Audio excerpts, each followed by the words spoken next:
মাঝি ভাই নৌকা চালায় আর দুরূদ পড়ে গুনগুনায়া। ওই নদীর মাঝে একটা মাছ মনোযোগ সহকারে ওই মাঝি ভাইয়ের দুরূদের আওয়াজ শুনতেছে।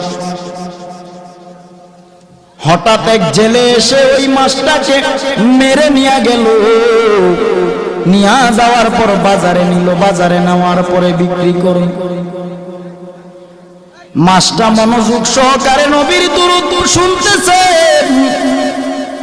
আর ওই দিক দিয়া জেলে ভাই মাছটাকে ধরে নিয়ে গেলেন বাজারে বিক্রি করে।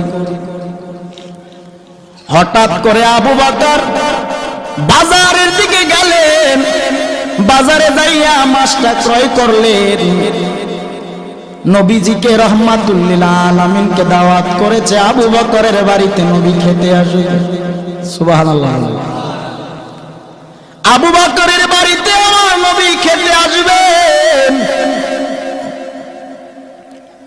মাছটা কিনে বাড়ি নিয়ে বিবির কাছে বললেন, বিবি তুমি মাছটা সুন্দর করে রান্না করে তৈরি করে নাও, রহমাতুল লিল আলামিন আজকে আমার বাড়িতে খেতে আসবে।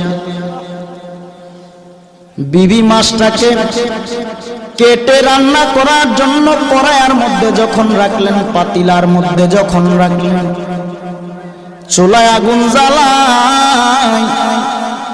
এরে বাবা, চুলার আগুন বারবার নিভে যায়। আবু বকর চিন্তা করে দেখলেন মাছটাকে রান্না করার জন্য রেডি করে আগুন নিভে যায়, চুলায় আগুন জ্বলেন। নবীকে দাওয়াত করেছি, নবী খাবে, কিন্তু মাছ রান্না করতে না পারলে নবী খাবে কিভাবে? আবু বকর নবীকে দাওয়াত করলেন, রহমাতুল লিল আলামিন চলেন একটু আমার বাড়িতে যাবেন। নবী গেলেন।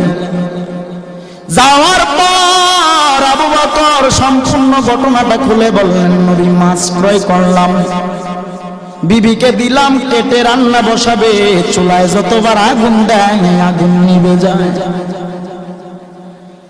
আল্লাহর নবী রহমাতুল লিল আলামিন ডেকে বলেন, ও আবু বকর, দুনিয়ার আগুন কেন জাহান্নামের আগুন এই মাছটাকে পোড়াতে পারবে না?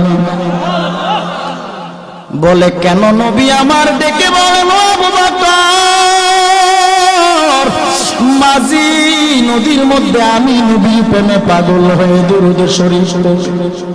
এই মাছটা মনোযোগ দিয়ে আমি নবী দুরূদের আওয়াজ শুনে আমি নবীর বড় পাগল। ওই মাছটাকে তুমি এনে কেটেছো, রান্না করার জন্য নিয়ে আসছো। দুনিয়ার আগুন কেন জাহান্নামের আগুন যদি এই মাছের গায়ে লাগানো হয়, এই দুনিয়ার আগুন না জাহান্নামের আগুন এই মাছটাকে পোড়া সম্ভব না।